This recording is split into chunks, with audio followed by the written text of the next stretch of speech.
Yo, what's up guys? Chamello here. Today, we're taking a look at 6 YouTubers that barely escaped alive. But you guys gotta watch until the end to find out what happened to PrestonPlayz, Mrbeast, and SSSniperwolf. I guarantee you have never seen these clips before, so it's worth it. But coming up first, we have SSSniperwolf getting in a massive car wreck. She talks about it here and how she almost died. I would be so scared if this happened to me. I tweeted about it on Twitter. I got into a car crash. I'm actually very fortunate that I am still here and able to make this video. My car was not so fortunate, but anyways. So here is some footage of the car wreck and it's pretty crazy. Her entire front end is smashed up, and you can tell that Leah is pretty upset about this. You can even see the drunk guy's car. Check this out. This guy just crashed us at a light. He's still in the car. He's like drunk or asleep or I don't know what. Look what the happened to my car. I was sitting at the light and then my head goes flying. If I wasn't wearing my seatbelt, I would have died. I fucking died. I don't know if the guy is dead in the car, sleeping, drunk, what? Yeah, thank you. Coming up next, we have Neistat and the time he almost died trying to summit a mountain. Now, he even says this, but this was pretty stupid as he didn't have any guide or any practice for this at all. Never try something like this as it was super dangerous, and they even started running out of oxygen.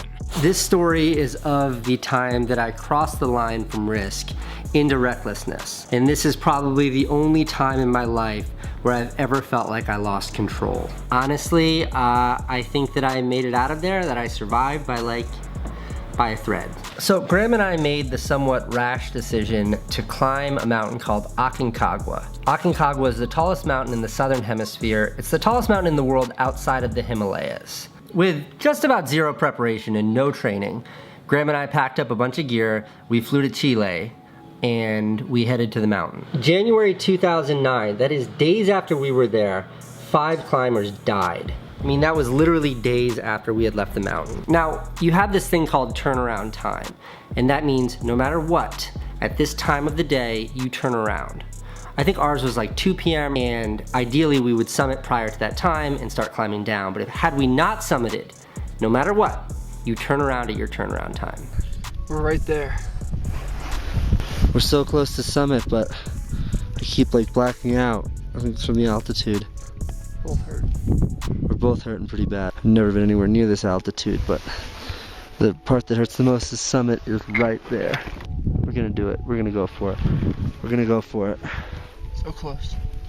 So far away. Quick announcement, we are giving away a brand new iPhone 14 every single month. All you have to do to enter is watch the video until the end, comment your favorite moment, and subscribe with notifications turned on. Good luck. Now that is crazy, but apparently Casey doesn't even remember it happening because his brain was so deprived of oxygen. This was incredibly dumb, and at least he learned from his mistake and lived to tell the tale. I have no memory of what happened then. I only have this footage. And what I remember explicitly was being so tired that I wanted to go to sleep. I wanted to lay down on that mountain and go to sleep. Had I done that, who knows what would have happened, but I don't know that I would have woken up if I had taken a nap at 22,500 feet with no energy, no water, no food, no oxygen, and no one to help me down. We summited. We shouldn't have. We should have turned around, but we summited. And for the first time ever, right now, I honestly don't know what the fuck I was thinking. Now, our boy Jelly admitted it himself that he almost died not once, not twice, but 3 times. So, for this first moment, we have the time he was in Miami, Florida at a beach and was almost drowned. A massive wave tried to pull him under, but just watch what happens and he narrowly escapes.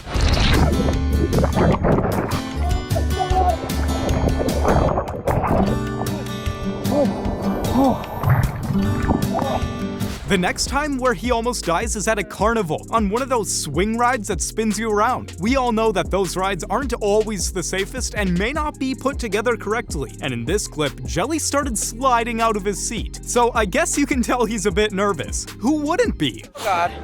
Oh, we're going a little bit faster now. Yeah, I'm starting to get dizzy. This is scarier than the other.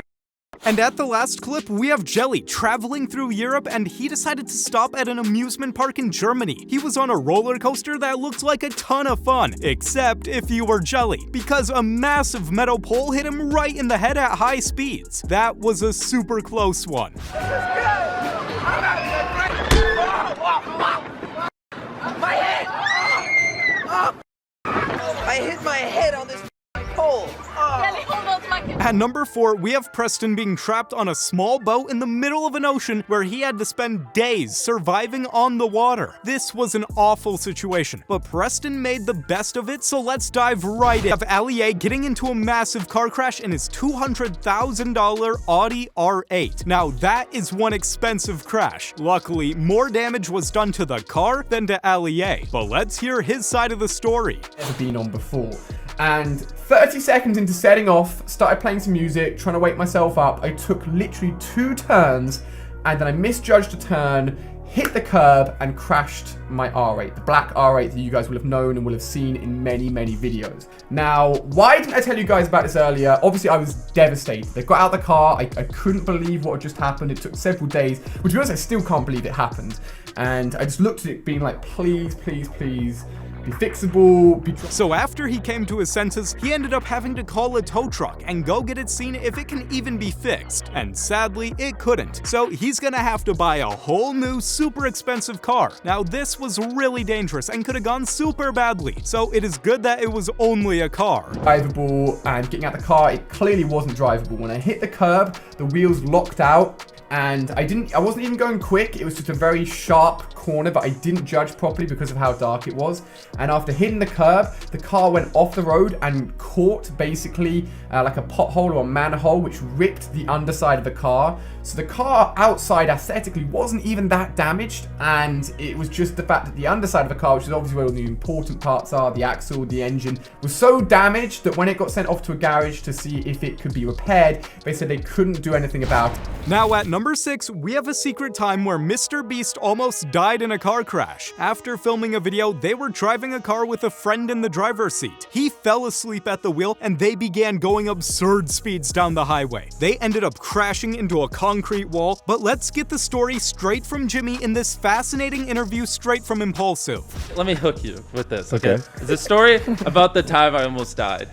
Oh, now you're I'm hooked. There we go. You're hooked as well. I'm in. Okay, so I gotta give it a little bit of context. So basically, we filmed the video like 8 hours away. This is a normal video. We finished at midnight.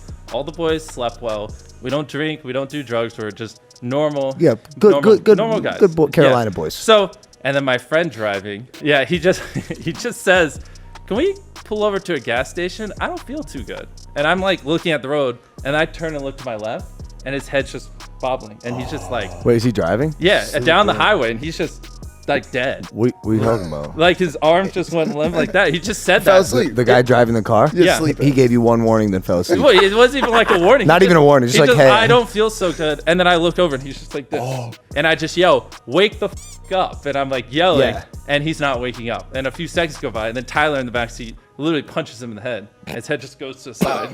His foot, though, is still on the gas, so we're like slowly going a little faster now. We're going like 80 or 85. Yeah. And so I was like, I gotta, in my head, I'm like, I gotta take his foot off the gas. But the problem is, because there's a console and everything, I can't touch his foot on the pedal without leaning below the wheel. And so I can't see the road.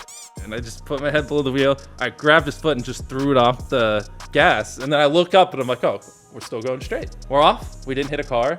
We're just on the side of the highway. And so I think everything's over. I literally, the second I let off the brakes, he comes back to life. His heart starts beating again, which I'll explain what happened.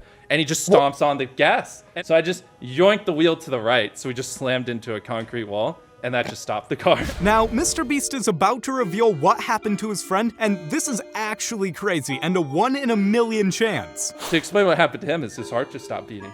It just literally stopped beating. He has a rare condition. No it's super rare. way. So by all metrics, he was literally dead, and there's a dead man driving the car. Oh, he was literally dead. And then he came back, Got it. did it, and then his heart stopped beating again. Thank you all for watching. I hope you enjoyed. If you did, like, subscribe, and turn on notifications. And did you know that the YouTube algorithm thinks you should watch these videos on screen? So you might as well click them. Now, have a great day, you fabulous people. Bye-bye.